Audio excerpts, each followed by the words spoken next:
오늘 제목을 같이 읽겠습니다. 시작. 하나님의 자녀가 되는 권세. 오늘 저희 교회를 방문해 주신 우리 대한 가족들의 가족들을 주님의 이름으로 진심으로 환영합니다. 여러분, 이 분을 아시죠? 김광규라는 탤런트입니다. 이분은 무명 생활을 오래 하셨어요. 그런데 이분이 뜬 영화가 있습니다. 친구라는 영화에서 유호성과 장동건의 볼때기를 잡고 이렇게 질문하는 그 대사를 통해 떴죠. 뭔지 아시죠? 너그 아버지 뭐 하시노? 라는 대사입니다. 새해를 맞이해서 오늘 그 질문으로 말씀을 시작해 보고자 합니다. 여러분의 아버지는 뭐 하시는 분이십니까? 요한복음을 오늘부터 강의를 시작하고자 합니다. 보통 예수를 처음 믿는 분들에게 요한복음부터 한번 읽어보세요라고 권할 만큼 요한복음은 아주 재밌는 이야기로 가득 차 있습니다. 그런데 사실 요한복음은 초신자가 깊이 이해하기는 상당히 어려운 책이기도 합니다. 왜냐하면 구약의 예언들이 그리고 요한의 신학이 깊이 묻어져 있기 때문입니다.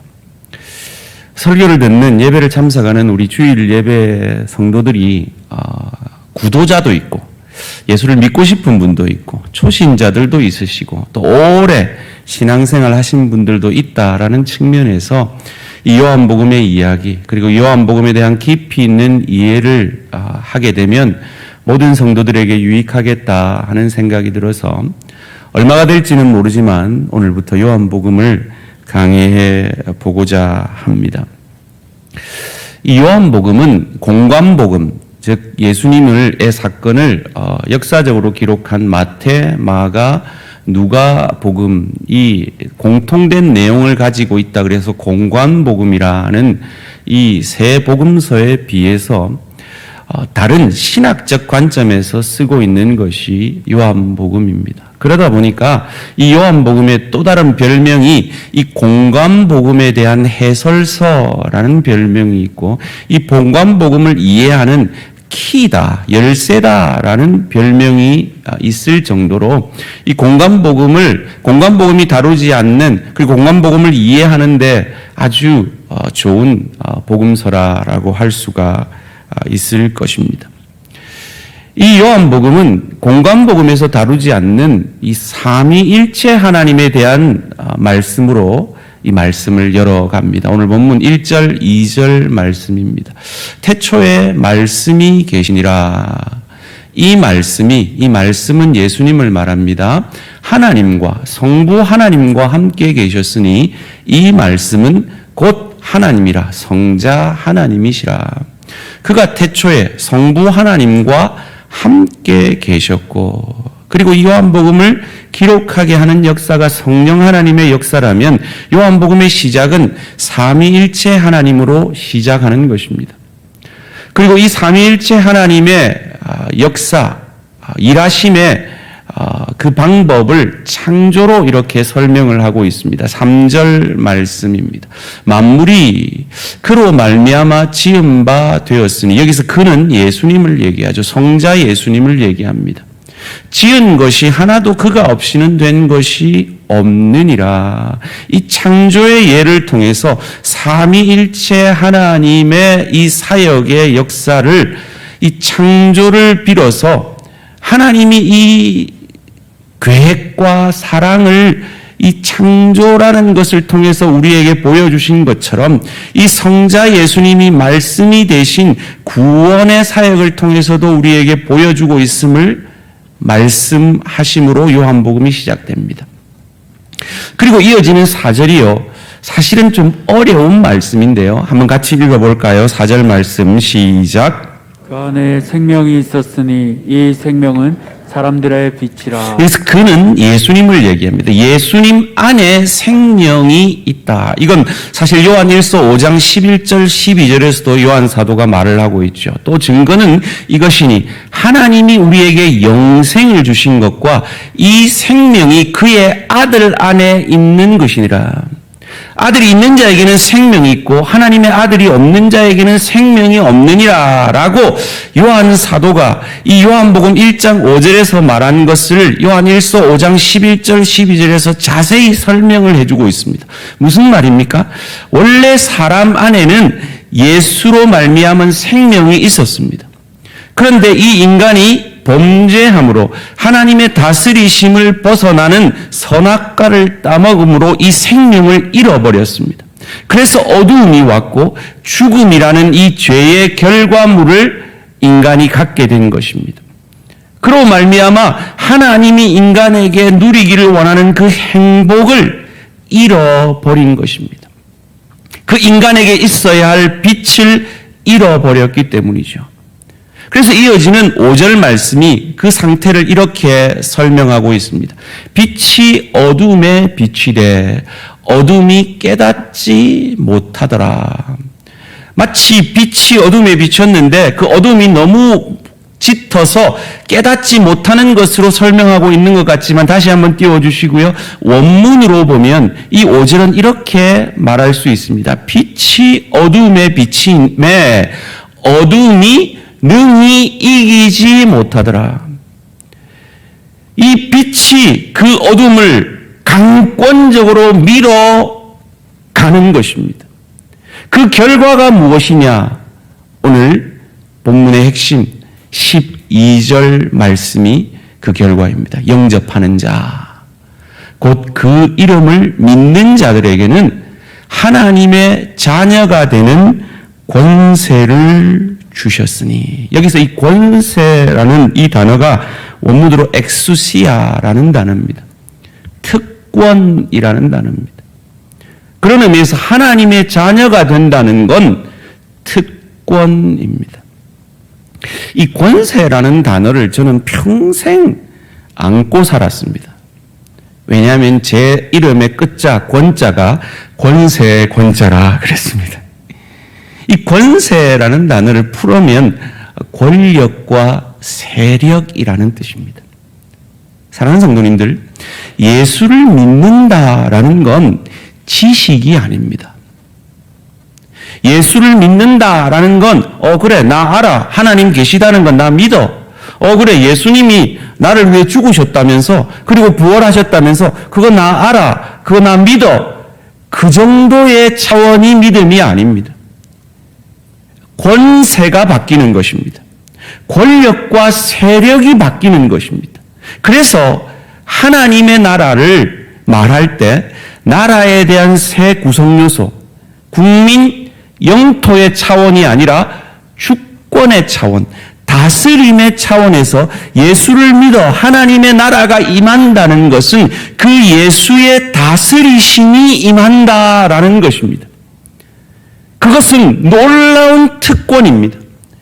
세상 사람들이 말하듯이 그것은 얼거매미 아니라 손해보는 것이 아니라 하나님의 것이 모두 나의 것이 되어지는 특권입니다. 오늘 이 자리에 아직까지 이 하나님의 자녀가 되는 특권을 누리지 못하고 계신 분들이 계십니까? 오래전부터 가끔 교회 오니까 하나님이 계시다며 나 알아. 우리 부모님이 그렇게 말했어. 예수님이 죽었다며 그리고 부활하셨다며 그건 나 알아. 이 정도가 아니라 예수님이 하나님이 나를 다스리지 못하고 계신 분이 계십니까? 그래서 하나님의 자녀가 되는 이 놀라운 특권을 누리지 못하고 계신 분이 계십니까? 그렇다면 바로 이 자리에서 그 특권을 누리실 수가 있습니다. 어떻게 해요? 영접하시면 됩니다. 그냥 아는 것이 아니라 그 예수님을 나의 주인으로 모셔드리면 됩니다. 그래서 앞으로의 내 인생을 그분께 드리면 됩니다. 그것은 얽어맴이 아닙니다. 특권입니다. 하나님 아버지의 것이 모두 내 것이 되어질 수 있는 특권입니다. 여기 계신 모든 분들은 이 특권을 예수를 영접함으로, 예수님을 주인으로 삼으심으로, 그 예수님의 다스리심을 받으심으로 그 하나님의 자녀가 되는 특권을 누리게 되시기를 주님의 이름으로 축원합니다. 정리해보면 이렇습니다. 요한복음에는 공간복음에 나오지 않는 삼위일체 하나님의 일하심에 대해서 나옵니다. 그리고 그 삼위일체 하나님의 일하심의 그 특권을 가장 창조라는 것으로 설명해서 하나님이 주시기를 원하는 그 결과가 무엇인가? 하나님 안에 있는 그 생명, 그리스도 예수 안에 있는 그 생명을 우리에게 주심으로 그 생명을 잃어버려서 행복하지 못하던 우리를 행복하게 하시기 위해서 하나님의 다스림을 받는 하나님의 자녀가 되는 권세를 주신 것입니다. 하나님의 자녀가 된다는 건 특권입니다. 세상 가장 큰 축복입니다. 그런데 오늘 한국교회가 이 땅의 많은 신자들이 이 특권으로 누리지 못하고 믿지 못하고 우리 장로님 기도하신 대로 세상의 헛된 것들을 왜 안 주세요, 하나님? 이거 주셔야 내가 복 받았다라고 믿을게요. 라고 세상 가장 큰 축복을 받았음에도 세상이 주는 그 축복이 없다고 불평하고 원망하고 하나님 앞에 그 하나님의 축복을 받은 자로서의 모습을 잃어가고 있는 아픈 현실들이 오늘 한국교회의 현실이 아닌가 생각이 듭니다. 그렇다면 이 하나님의 자녀 된다는 것이 세상 가장 큰 축복이요, 가장 큰 특권이라는 것을 우리가 회복하기 위해서는 무엇을 먼저 회복해야 하는 것일까요? 내가 하나님의 자녀가 되기 전의 상태에 대한 깊은 깨달음이 있어야 합니다. 그것을 예루서 2장 1절은 우리에게 이렇게 가르쳐 줍니다. 그는, 예수님은 허물과 죄로 죽었던 너희를 살리셨더라. 우리가 하나님의 자녀 되기 전에 우리는 영적으로 죽었던 자들입니다. 그리고 우리의 모습은 어떠했습니까? 이어지는 2절 3절이 우리에게 이렇게 가르칩니다. 그때에 너희는 그 가운데서 행하여 이 세상 풍조를 따르고 공중의 권세 잡은 자를 따랐으니 곧 지금 불순종의 아들들 사탄 가운데 역사하는 영이라. 23절 전에는 우리도 다 그 가운데서 우리 육체의 욕심을 따라 지내며 육체와 마음에 원하는 것을, 세상이 복이라고 말하는 그 복을 받아야 복이라고 생각하는 것처럼 다른 이들과 같이 본질상 이 땅이 다인 진노의 자녀였더니, 그래서 원문으로 보니까 본성적으로 진노받아 마땅한 존재들이다라고 기록하고 있습니다. 그렇습니다. 우리는 예수 십자가의 은혜 아니었으면 멸망받을 인생들이었습니다. 심판받아 마땅한 존재들이었습니다. 그 증거가 빛이 세상에 왔는데 그 빛을 알아보지 못함으로 그들의 상태를 보여주고 있습니다. 그것을 오늘 본문 9절에서 11절은 이렇게 말합니다. 참빛 곧 세상에 와서 각 사람에게 비추는 빛이 있었나니 그가 세상에 계셨으며 세상은 그로 말미암아 지은 바 되었으며 세상이 그를 알지 못하였고 자기 땅에 오매 자기 백성이 영접하지 아니하였으나. 여기서 자기 백성은 1차적으로 유대 민족을 얘기합니다. 유대 민족에게는 율법이라는 구약 성경을 가지고 있었습니다. 그 율법은 하나님께 올 수 있는 하나님께 나아갈 수 있는 지도라고 할 수 있습니다. 그런데 그들은 어두움이었기 때문에, 영적 장님이었기 때문에 그 지도를 볼 수 있는 능력이 없었기 때문에 그 지도를 돌돌 말아서 지팡이로만 쓰면서 자기보다 덜 열심 있는 세리와 창기들을 향하여서 때리는 것으로만 사용하고 있더라는 것이죠. 그를 통해서 그들은 증명해낸 것입니다. 그들이 길가와 같은, 돌짝밭과 같은, 가시밭과 같은 인생들이라는 것을, 그들이 탕자와 같은 존재라는 것을, 그리고 그들이 탕자를 정죄하던 탕자의 형과 같은 존재들이라는 것을 보여낸 것이죠.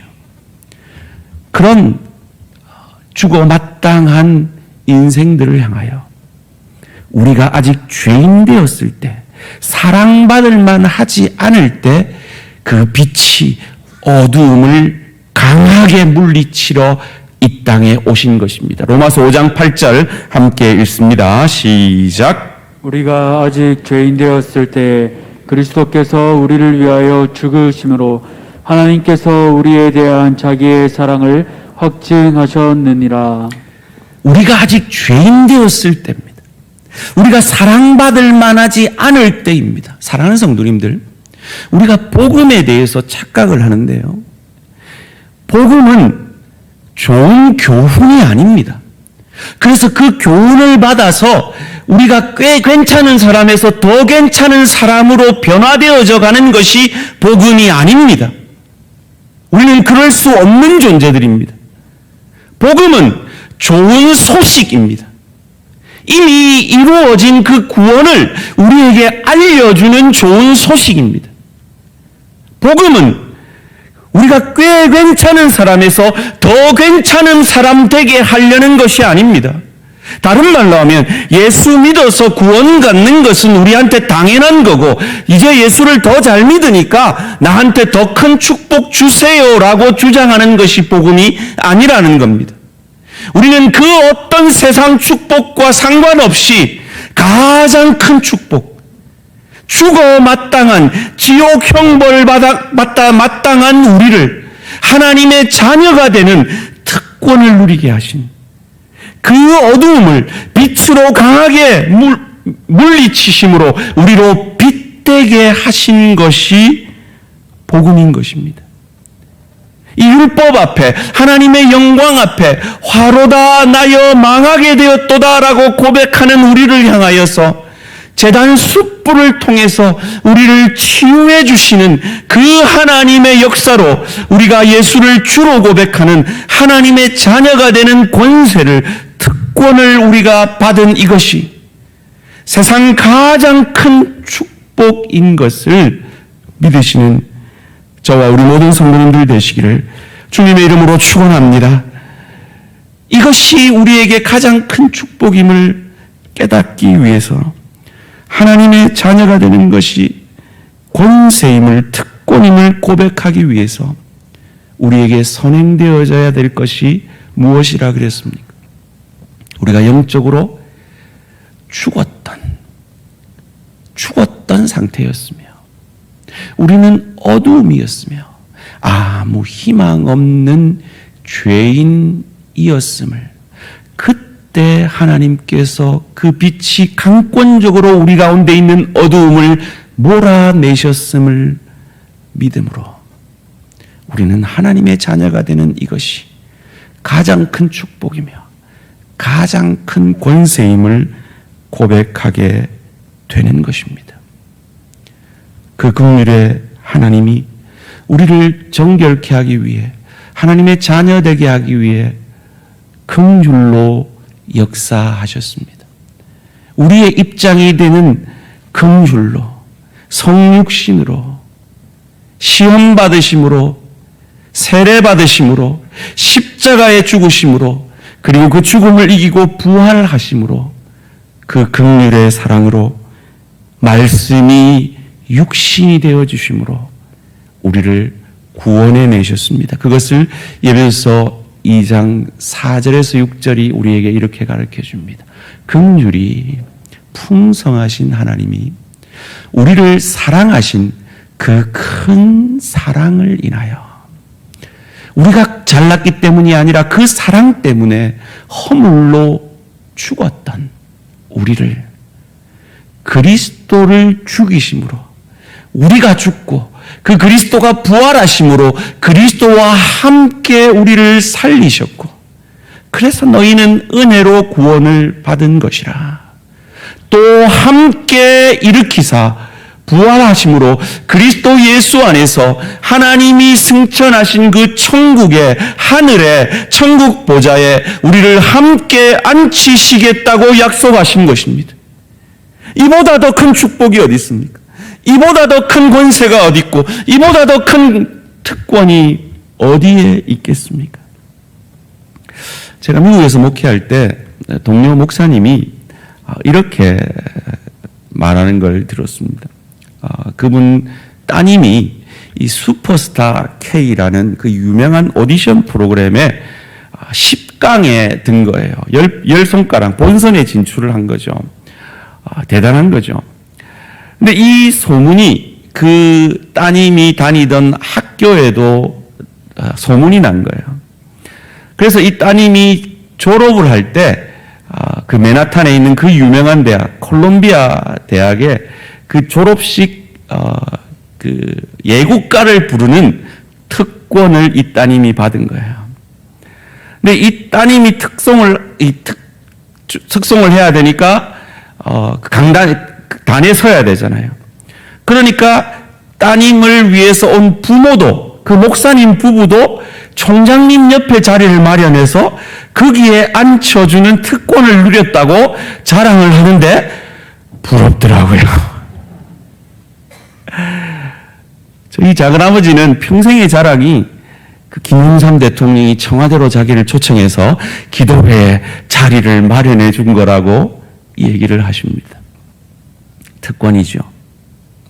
그런데 여러분, 물론 상징적인 표현입니다마는 천지 만물의 왕이신 살아계신 하나님께서 저와 여러분을 구원하실 뿐만 아니라 저와 여러분을 천국의 보좌에 함께 앉혀주시겠답니다. 왜요?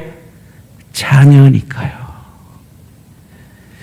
성도님들이 저희 집에 오시는 걸 되게 부담스러워 하시더라고요. 선물을 주러 오시면서도 부담스러워 하시더라고요. 근데 저희 아들은 저희 집에 아무 부담 없이 들어옵니다. 그 같은 특권을 저와 여러분이 받으셨음을 믿으시기를 주님의 이름으로 축원합니다. 우리에게 왜 그 특권을 먼저 주셨을까요? 에베소서 2장 7절 이어지는 말씀이 우리에게 그것을 가르쳐 줍니다. 함께 읽습니다. 시작. 이는 그리스도 예수 안에서 우리에게 자비하심으로써 그 은혜의 지극히 풍성함을 오는 여러 세대에 나타내려 하심이라. 오는 여러 세대에 그 은혜의 풍성함의 통로로 우리를 사용하기 원하시기 원해서 우리를 먼저 하나님의 자녀 되게 하셨다는 겁니다. 여러분 혹시 이 말 아시죠? 노블레스 오블리주 드라마에서 잘 나오던데 귀족들이 귀족으로서의 의무를 다해야 한다라는 표현입니다. 여러분 한낱 이 땅의 귀족들도 이렇게 하거늘 하물며 하나님의 아들 딸 된 우리이겠습니까? 여러분 이 특권을 우리는 어린 시절부터 노래했잖아요. 기억 안 나십니까? 왕왕왕왕 나는 왕자다. 공공공공 나는 공주다. 그 왕자됨의 그 공주됨의 특권을 알아. 그 넉넉함으로 노블리스 오블리주 이 귀족들이 내가 받은 이 특권을 어려운 이웃들과 나누어야 된다라는 그 수준을 넘어서서 하나님의 자녀된 이 특권, 이 넉넉함, 이 놀라움이 여러분의 가정으로, 여러분의 일터로, 주의 교회 가운데 이 넉넉함으로 사역하게 되시는 저와 우리 모든 성도님들 되시기를 주님의 이름으로 축원합니다. 우리 구정입니다. 우리가 이미 이 큰 축복을 받았음을 기억하며 오늘 이렇게 한번 인사해 봅시다. 새해 받은 복 많이 누리세요. 그렇습니다. 그리스도인들은 이렇게 새 인사를 해야 될 것 같아요. 우리는 자꾸 받으려고 하지 말고 하나님 필요하시면 얼마든지 주실 거니까 이미 우리가 세상 가장 큰 복을 받았다는 이 넉넉함으로 가정 가운데로 남편에게, 아내에게, 부모에게, 자녀에게, 내 친척들에게, 동료에게, 지체에게 내가 얼마나 큰 복을 받은 자인 것을 넉넉히 나누는, 그래서 은혜의 충만한 통로가 되어지는 우리 모든 성도님들 되시기를 주님의 이름으로 축원합니다. 그러기 위해서는 어떻게 해야 하는지 요한을 소개하는, 세례 요한을 소개하는 사도 요한이 요한에 대해서, 세례 요한에 대해서 이렇게 쓰고 있습니다. 오늘 본문 6절에서 8절 말씀 함께 읽습니다. 시작. 하나님께로부터 보내심을 받은 사람이 있으니 그의 이름은 요한이라. 그가 증언하러 왔으니 곧 빛에 대하여 증언하고 모든 사람이 자기로 말미암아 믿게 하려 함이라. 그는 이 빛이 아니요 이 빛에 대하여 증언하러 온 자라. 여러분 참 얄밉죠? 이 귀한 마지막 선지자인 이 세례 요한에 대해서 좀 높여주면 어때요? 그런데 굳이 요한은 이 빛이 아닙니다 라고 사도 요한은 기록하고 있습니다. 그렇습니다. 우리는 빛이 아닙니다. 빛을 품고 있는 발광체입니다. 그 예수를 품고 있는 자들입니다. 그러기에 세례 요한처럼 나는 그는 흥하여야겠고 나는 쇠하여야 하리라. 내 남편은 흥하여야겠고 나는 쇠하여야 하리라. 내 아내는 흥하여야겠고 나는 쇠하여야 하리라. 내 부모는 흥하여야겠고 나는 쇠하여야 하리라. 내 자녀는 흥하여야겠고 나는 쇠하여야 하리라. 내 동료와 내 아랫사람과 내 윗사람은 흥하여야겠고 나는 쇠하여야 하리라. 내 지체는 흥하여야겠고 나는 쇠하여야 하리라. 요한처럼 겸손히 내 안에 계신 예수만, 그 예수가 나를 통해 은혜의 통로, 복의 통로, 그 풍성한 은혜를 나타내는, 내가 죽어짐으로 그 은혜를 나타내는 저와 우리 모든 성도님들 되시기를 주님의 이름으로 축원합니다.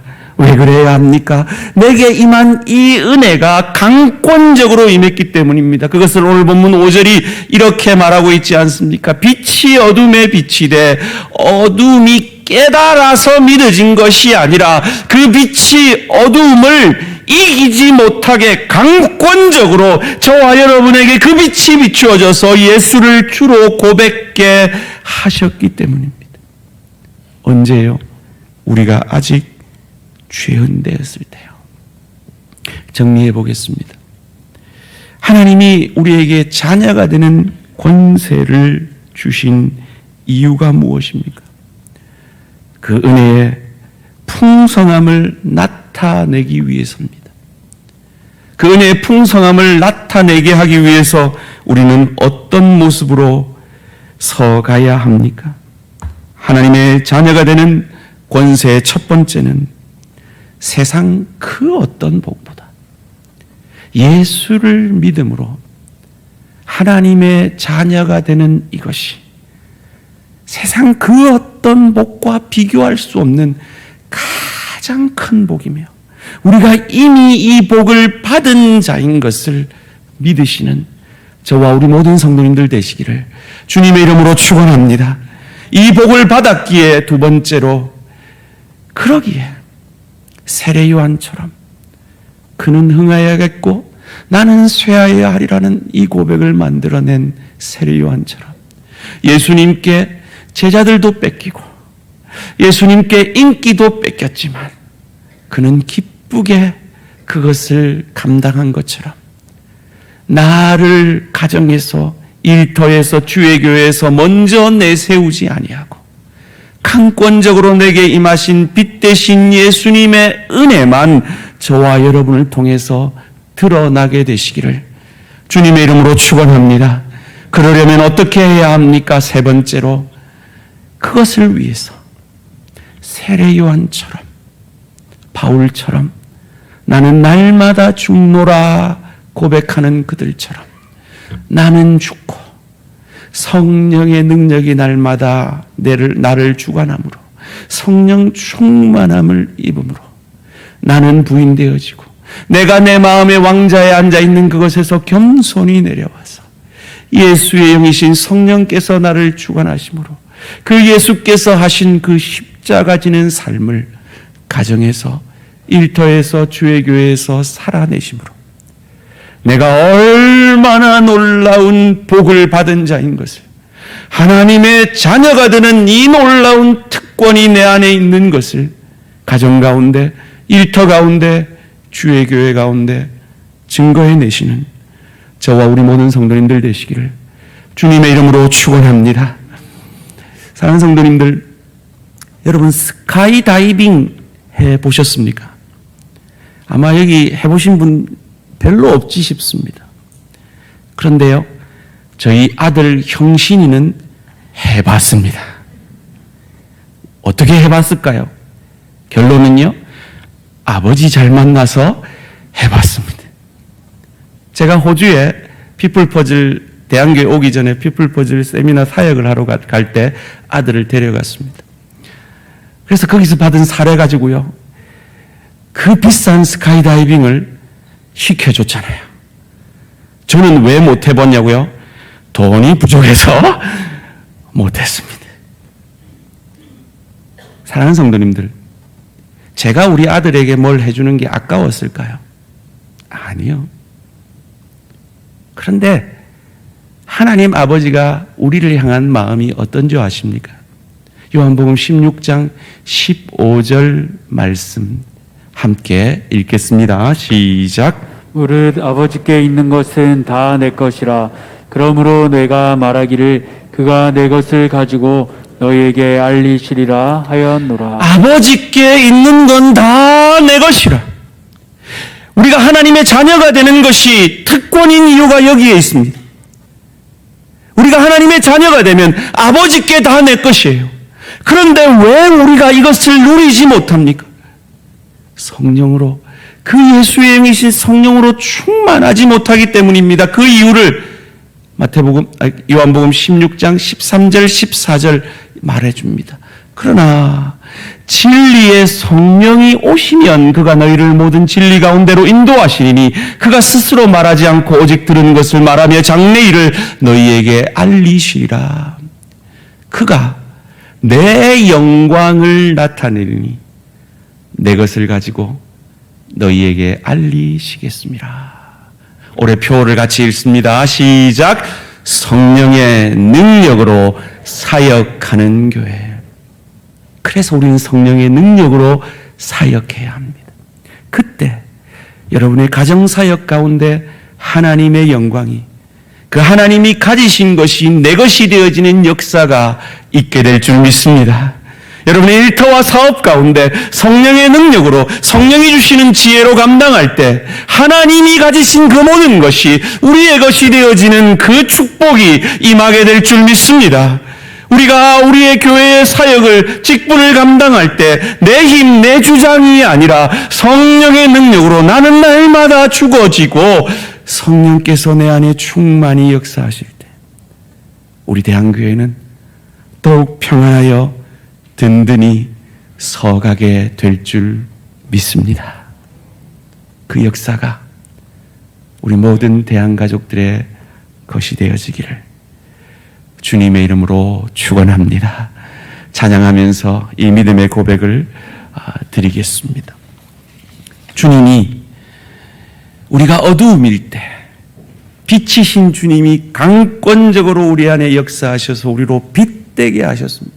하나님의 자녀가 되게 하셨습니다.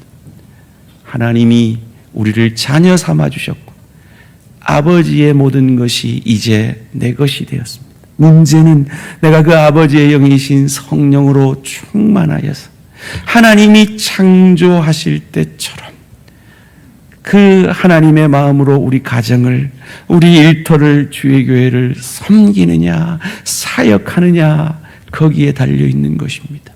주님, 주의 마음으로 주를 대신하여 주님이 누구를 보냈고 누가 우리를 위해 갈고 할 때 나를 보내소서 성령 충만함으로 답하는 우리가 되게 하시옵소서.